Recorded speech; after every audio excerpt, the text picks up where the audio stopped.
Hello student. आज के session में हम स्टार्ट करने वाले 12th standard physics syllabus from the Maharashtra state board. उसमें हम चैप्टर 1 स्टार्ट करने वाले हैं। जो चैप्टर नंबर 1 है उसका नाम है रोटेशनल डायनामिक्स। पहले हम देखते हैं ये रोटेशनल डायनामिक्स है क्या, ये किसके अंडर आता है। जो रोटेशनल डायनामिक्स है उसका जो वेटेज है बोर्ड एग्जाम में ये है 5 मार्क एंड 7 मार्क। ये 5 और 7 क्या है? So this 5 marks are the marks with without option and 7 mark है विथ ऑप्शन।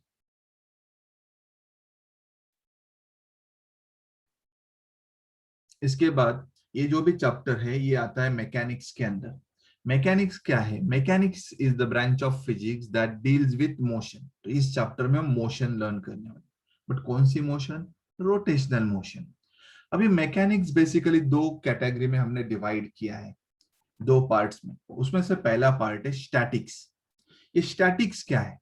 स्टैटिक में हम क्या करते हैं? We study the object which is in the equilibrium या object which is at rest, उसका स्टडी हम स्टैटिक्स में करते हैं।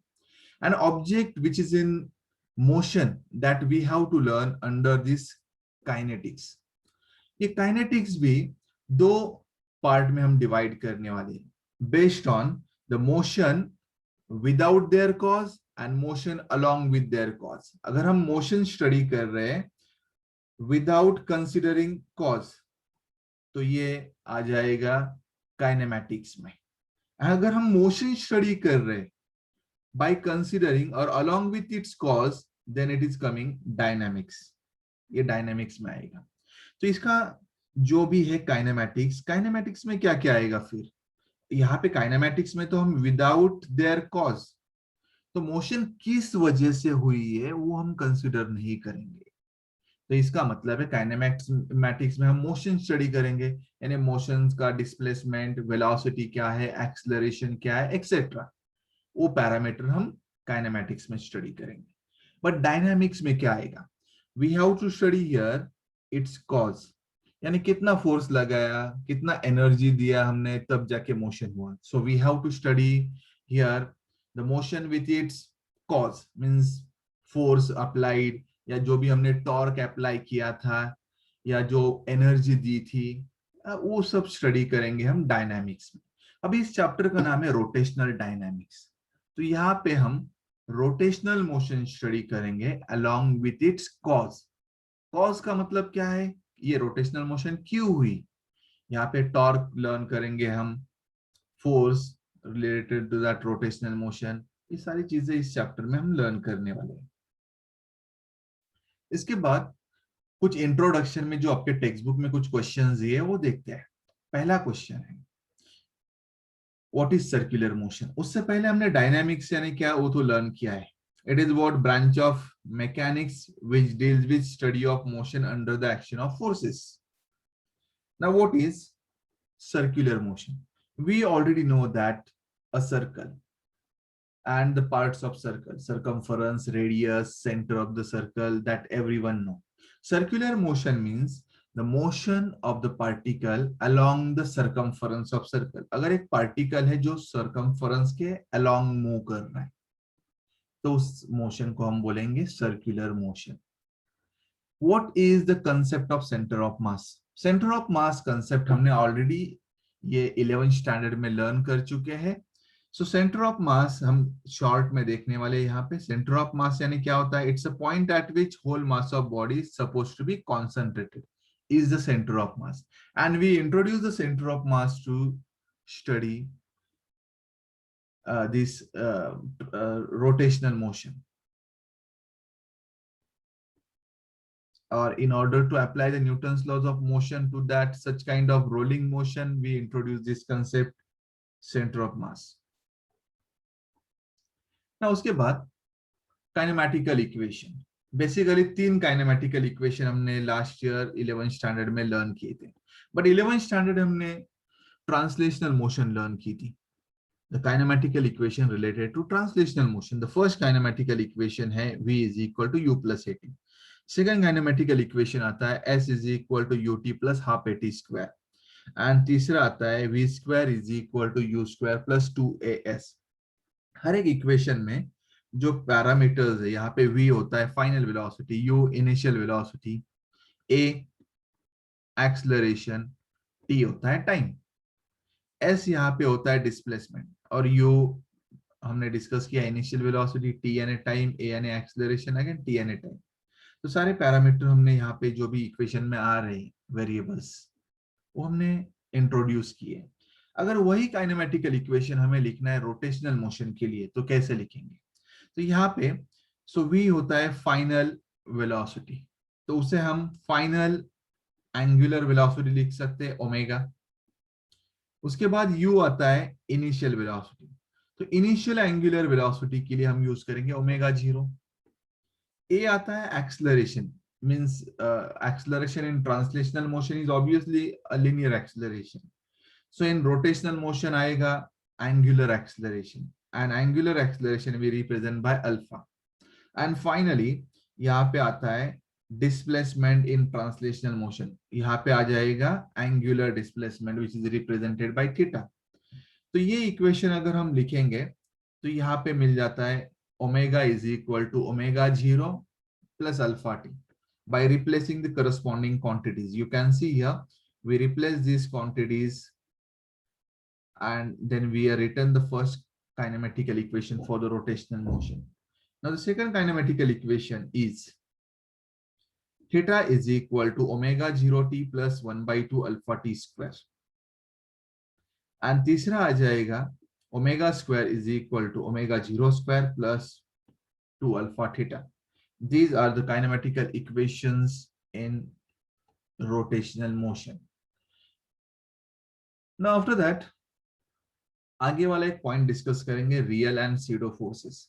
ये हमने ऑलरेडी 11th में डिस्कस कर चुके हैं, फिर भी एक ओवरलुक के लिए हम ये डिस्कस करने वाले हैं।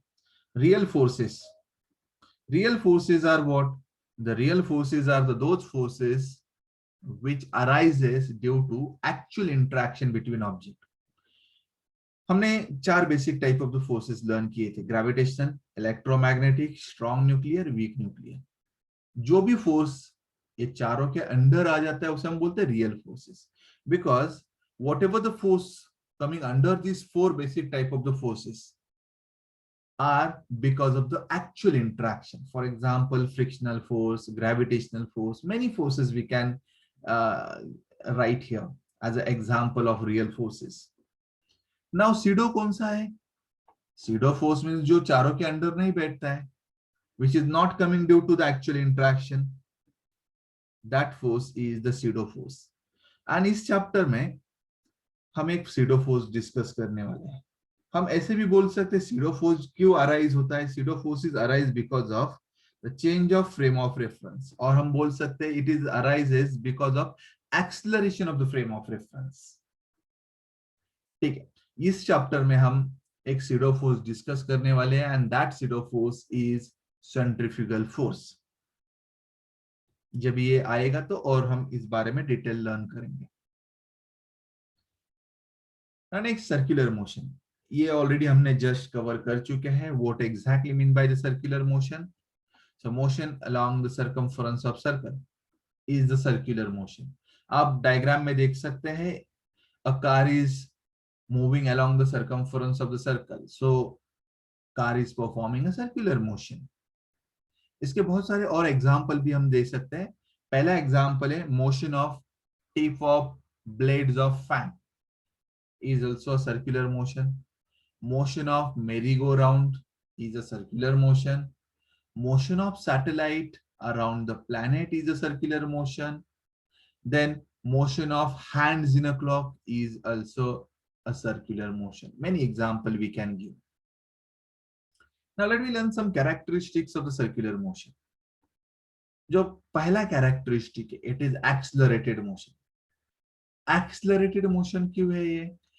Because the direction of the velocity changes at every instant, so that it is accelerated motion. अगर हम सर्कुलर मोशन देखेंगे तो यहाँ पे इसका डायरेक्शन कंटिन्यूसली चेंज हो जाता है। अगर ये एक सर्कुलर मोशन है, पार्टिकल एंटी क्लॉकवाइज डायरेक्शन में मूव कर रहा है, when particle is at point A, this is the direction of the circular motion या वेलोसिटी का डायरेक्शन है. So this is the direction of velocity at B when particle is at point B. जब C पे आएगा particle तो ये velocity है, जब डी पे आएगा ये डायरेक्शन ऑफ वेलोसिटी है. Means direction is changes continuously, so the circular motion is accelerated motion. Now, second characteristic of the circular motion is it is periodic motion. अब ये periodic motion क्या होता है? Periodic means which is repeating itself is the periodic. And the periodic motion means the motion which repeat itself after equal interval of time is the periodic motion. So here, circular motion repeat its path after particular time interval. So it is a periodic motion. Now, kinematics of circular motion. यानी यहाँ पे हम कुछ basic term से start कर लेते हैं. Radius vector जो हमने 11th स्टैंडर्ड में भी लर्न किया है. रेडियस वेक्टर होता क्या है? अब डायग्राम देख सकते हैं. डायग्राम में जो आर दिख रहा है, that r is the radius vector. So radius everyone know. Radius का मतलब क्या है? पॉइंट और line joining the center to the any point on the circumference is the radius. तो हम बोल सकते हैं रेडियस वेक्टर क्या होता है? Vector drawn from centre to position of the particle, instantaneous position of the particle is the radius vector. अगर particle A पे है तो O A is the radius vector. After some time the particle reach to point B by covering some arc delta s, then OB is the radius vector. अगर उसके बाद भी हम consider करेंगे पार्टिकल यहाँ पे C पे आ जाता है, then this OC is the radius vector. तो रेडियस वेक्टर यानी समझ में आया होगा, a vector drawn from center to instantaneous position of the particle is called as radius vector. अगर हम देखेंगे रेडियस वेक्टर का डायरेक्शन इस जगह पे और इस जगह पे या अब अलग अलग है, तो इसका मतलब है जैसे पार्टिकल का पोजीशन बदल रहा है तो रेडियस वेक्टर का डायरेक्शन बदल रहा है. So magnitude of the radius vector is same but its direction changes continuously and the direction is away from centre of the circular path. So remember here magnitude given by radius and direction away from the center.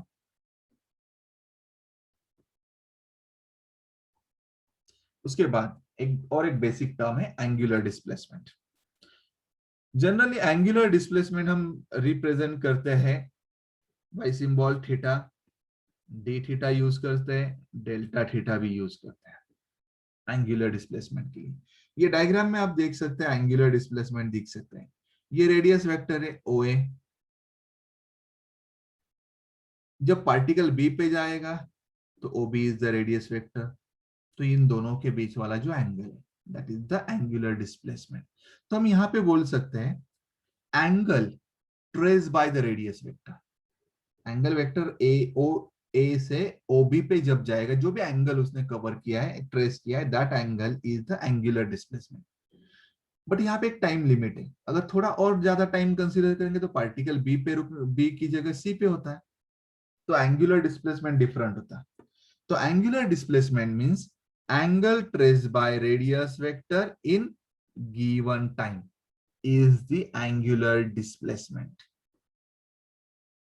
Now यहाँ पे अगर geometry use करेंगे and उसका formula अगर हमें लिखना है तो हम फॉर्मूला लिख सकते हैं एंगुलर डिस्प्लेसमेंट का delta s by r. Geometry में आपने ऑलरेडी फॉर्मूलेज लर्न किए होंगे. ये जो एंगल यहाँ पे दिख रहा है ये होता है आर्क बाय रेडियस. तो आर्क डेल्टा एस से रिप्रेजेंट किया, रेडियस बाय आर. उसके बाद एंगुलर डिस्प्लेसमेंट का यूनिट हमने 11th स्टैंडर्ड में लर्न किया है. 2 सप्लीमेंट्री क्वांटिटीज, उसमें एक है प्लेन एंगल एंड दूसरा है सॉलिड एंगल. ये एंगुलर डिस्प्लेसमेंट जो है ये प्लेन एंगल है. सो प्लेन एंगल का यूनिट होता है रेडियन. तो angular displacement having SI unit radian. ये एसआई यूनिट हमने देखा है इसका radian. For smaller magnitude of the angular displacement, we can consider that it is a vector quantity. अगर angular displacement बहुत ही छोटा है, very very smaller, then it is a vector. Otherwise, अगर ये finite है, तो ये scalar होता है. Finite angular displacement is scalar. क्यों scalar? क्योंकि उस टाइम ये जो भी है, it does not obey the commutative and associative law of vector addition. या हम in single line बोल सकते हैं, जब ये finite होता है, it does not obey laws of vector. तो इस टाइम वो वेक्टर नहीं होगा, ये स्केलर होगा फिर. सो ये ऐसी क्वांटिटी है, वो स्केलर भी हो सकती है, वेक्टर भी हो सकती है. Very very small angular displacement is vector and finite angular displacement is scalar. ठीक है. नाउ अगर मैं कंसिडर करता हूं, ठीक है, ये वेक्टर है, then magnitude is given by this formula. But what about direction? And that direction is given by right hand rule. जो डायरेक्शन होता है राइट हैंड रूल से मिलता है. And that angular displacement is directed along the axis. अगर along axis कैसे होगा? अगर ये मैं कंसीडर करूंगा एक सर्कुलर मोशन है एंटी क्लॉकवाइज डायरेक्शन में, तो ये एक्सिस है इसका, ये सेंटर है, सेंटर में से जाने वाली लाइन को हम एक्सिस बोलेंगे. ठीक है. अगर एंटी क्लॉकवाइज डायरेक्शन है तो राइट हैंड रूल यहाँ पे यूज करेंगे, तो यहाँ पे थीटा का डायरेक्शन ऊपर आएगा. थीटा है ना एंगुलर डिस्प्लेसमेंट. अगर क्लॉकवाइज डायरेक्शन होता तो थीटा का डायरेक्शन नीचे आ जाता. अगर आप कोई भी डायग्राम टेक्स्ट बुक में देखेंगे तो ऑलवेज एंटी क्लॉकवाइज डायरेक्शन दिखाया होगा. क्यों एंटी क्लॉकवाइज? क्योंकि जो एंटी क्लॉकवाइज डायरेक्शन होता है सर्कुलर मोशन में, उस टाइम एंगुलर डिस्प्लेसमेंट आ जाता है अपवर्ड डायरेक्शन में. And the vector directed upward are positive, जो डाउनवर्ड होते हैं नेगेटिव होते हैं, जो साइन कन्वेंशन हमने देखा है. Towards the right positive, left में नेगेटिव. ये कार्टेशियन साइन कन्वेंशन आपको ऑलरेडी मालूम है. तो इसीलिए जो भी डायग्राम आप देखेंगे टेक्स्ट बुक में, सब डायग्राम में जो डायरेक्शन होगी मोशन की, वो एंटी क्लॉकवाइज होगी. एंगुलर डिस्प्लेसमेंट के बाद हम लर्न करेंगे एंगुलर वेलोसिटी. ये हम ओमेगा से रिप्रेजेंट कर सकते हैं, डी ओमेगा या डेल्टा ओमेगा. सो ऐसे हम सिंबल इसके लिए यूज करते हैं. नाउ जैसे लीनियर वेलोसिटी होता है rate of change of displacement, तो वैसे ही rate of change of angular displacement with respect to time is called as angular velocity. अगर आप देखेंगे तो डी बाई डी टी, इसे हम ऐसे भी बोलते हैं rate of change of. And ये थीटा तो आपको मालूम है एंगुलर डिस्प्लेसमेंट. तो हम इस जो भी ये सेंटेंस है omega is equal to d theta by d t, इसे हम बोल सकते हैं वर्ड में the rate of change of theta means angular displacement with time is called as angular velocity. I hope you understood how we are written this definition. Now after that, इसका unit, अभी देखो theta का unit आता है radian, divided by time का unit second. तो हमें unit मिल जाता है SI unit, radian per second. अगर आपको डायमेंशन निकालनी है तो ये जो थीटा है, theta is a supplementary quantity, don't have dimension. So इसका डायमेंशन आएगा m0 l0 t0. डायमेंशन नहीं है तो मैंने ऐसे लिख दिया है. And dimension of time is t1. सो ये t1 जब ऊपर जाएगा तो t⁻⁻1. इसे हम ऐसे भी लिख सकते हैं t⁻⁻1 is the dimension of this angular velocity. उसके बाद हम डिस्कस करेंगे ये स्केलर है या वेक्टर है. सिर्फ वेलोसिटी यानी लीनियर वेलोसिटी अगर हम देखेंगे तो ये तो वेक्टर होता है, बट एंगुलर वेलोसिटी क्या है? एंगुलर वेलोसिटी भी एक वेक्टर क्वांटिटी है. अगर ये वेक्टर क्वांटिटी तो इसे मैग्नीट्यूड भी आता है एंड डायरेक्शन भी. तो magnitude is given by this formula, but direction again the direction is along the axis. जैसे हमने लास्ट टाइम देखा था वैसे ही है, it is directed along axis and that direction is given by right hand rule. जैसे right hand rule से हमें पता चलता है, देखो यहाँ पे देख सकते हैं आप, अगर एंटी क्लॉकवाइज मोशन है तो angular velocity is in upward direction, clockwise है तो downward direction by right hand rule.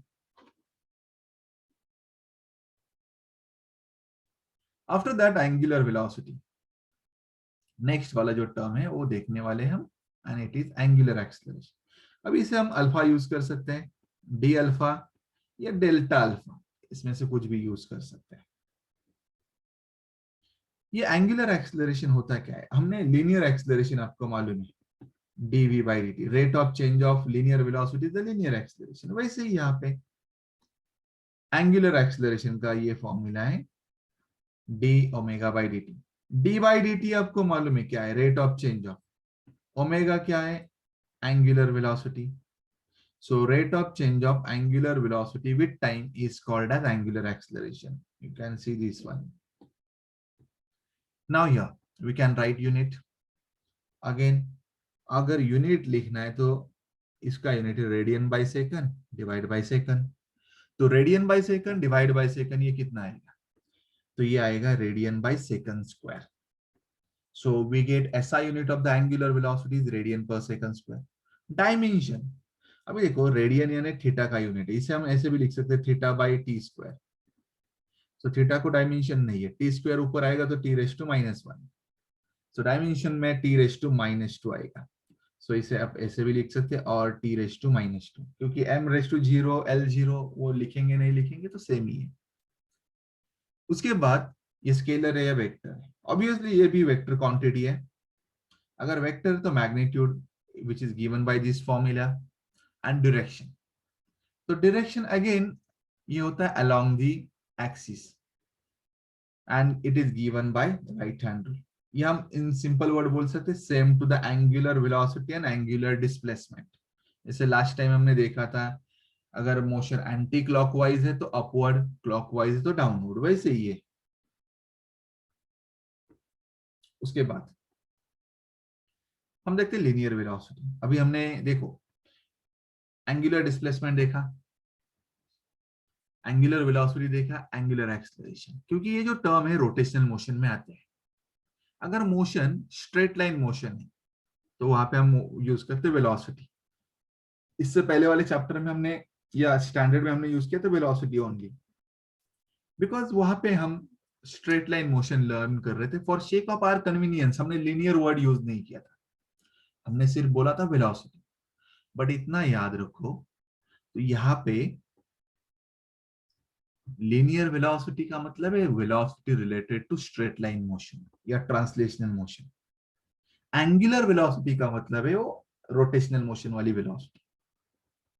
ठीक है, अभी लीनियर वेलोसिटी तो सबको मालूम है, d by dt of s। d by dt means rate of change of, s means displacement, rate of change of displacement with time is the linear velocity।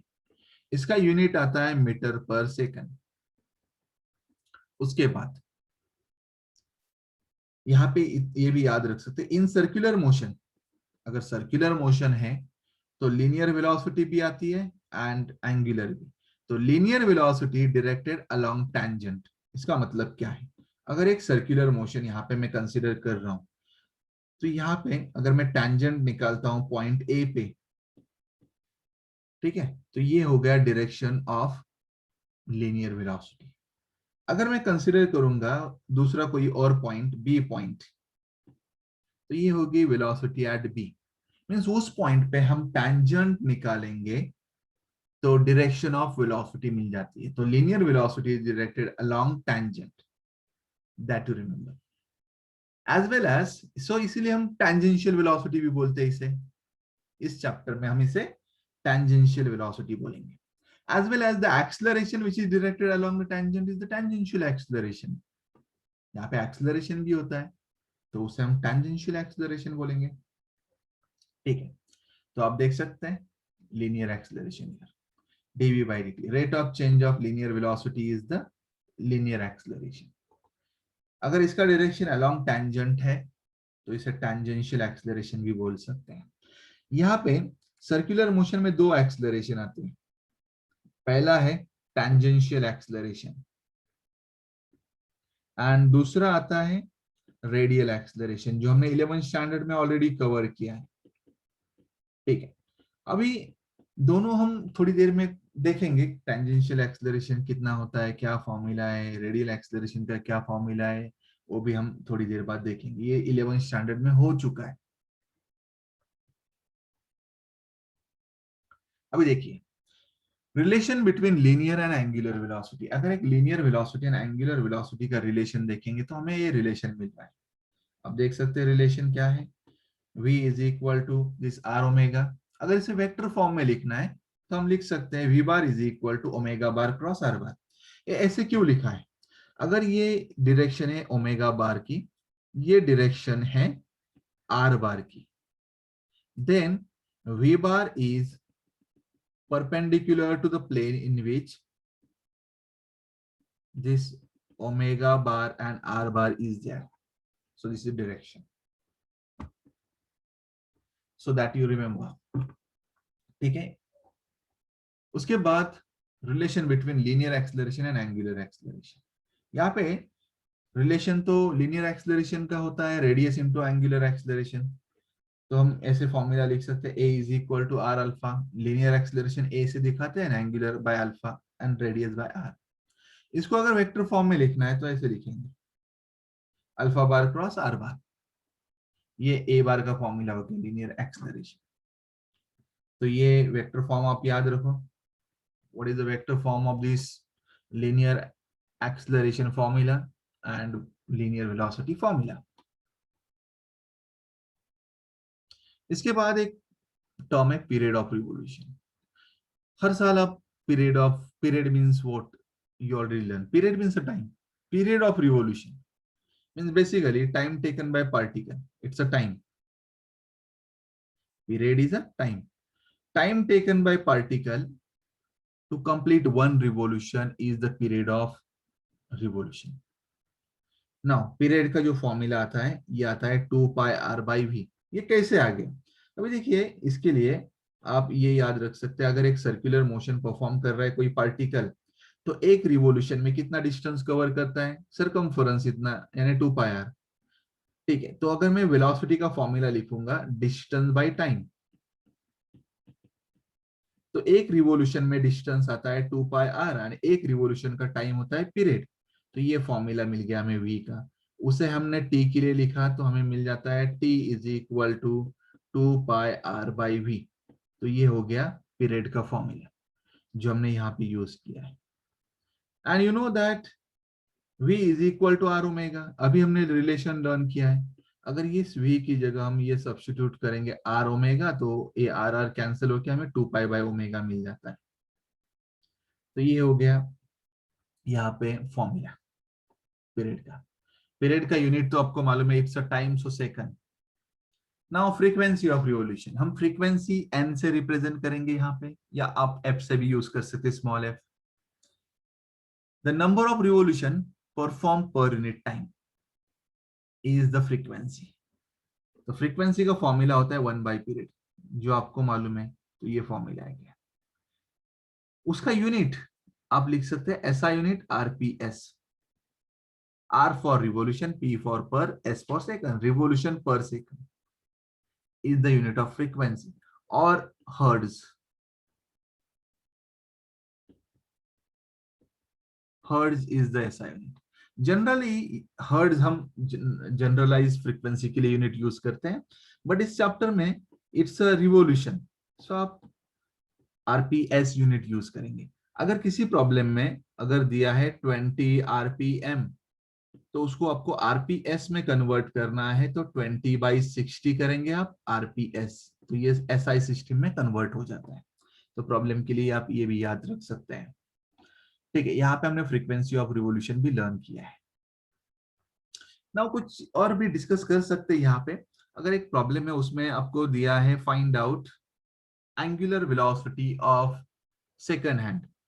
अगर second hand है watch का, तो उसका period कितना है, second hand का period, यानी second hand जब एक रोटेशन कंप्लीट करेगा, एक रिवॉल्यूशन कंप्लीट करेगा, तो कितना टाइम होता है, होता है 60 सेकंड। अगर एक मिनट हैंड है तो उसका पीरियड कितना आएगा फिर, मिनट हैंड जब एक रोटेशन कंप्लीट करता है तो होता है 60 मिनट, या हम बोल सकते हैं 1 आवर। वैसे ही आवर हैंड, मैं वॉच की बात कर रही हूँ, जो हम वॉल क्लॉक जो 24 आवर वाला, तो पीरियड होता है 24 आवर। सो उसे आप मिनट सेकंड में कन्वर्ट करना है तो कर सकते हैं, 60 सेकंड यानी 1 मिनट यहाँ पे। So these are the some values of the period, as well as period of rotation of earth around the sun is 365 days. Period of rotation of earth about its own axis 24 hours. अगर आपको देखना है period of moon round the earth, it is 27.3 days. So these are the some examples. So अगर आपको मैंने पूछा सिर्फ find out angular velocity of second hand, तो ओमेगा का फॉर्मूला क्या आएगा? इस फॉर्मूले से ये आएगा 2π/t। अगर सेकंड हैंड का निकालना है आपको, तो 2π सेकंड हैंड का पीरियड है 60 सेकंड, सो π/30 रेडियन पर सेकंड, ये हो गया angular velocity of second hand. अगर सेकंड हैंड का टिप कितना लंबा है वो भी आपको लेंथ मालूम है, अगर एक सेकंड हैंड है, ठीक है, ये रिवॉल्व जब करेगा तो उसका लेंथ जितना ही रेडियस होगा सर्कल का, तो उसका लेंथ मालूम है, तो you can find out linear velocity or tangential velocity of the tip of second hand. So v is equal to r omega, this is the formula. So omega we get by this π/30 and r यानी length of this hand, तो इससे आपको linear velocity भी मिल जाएगा।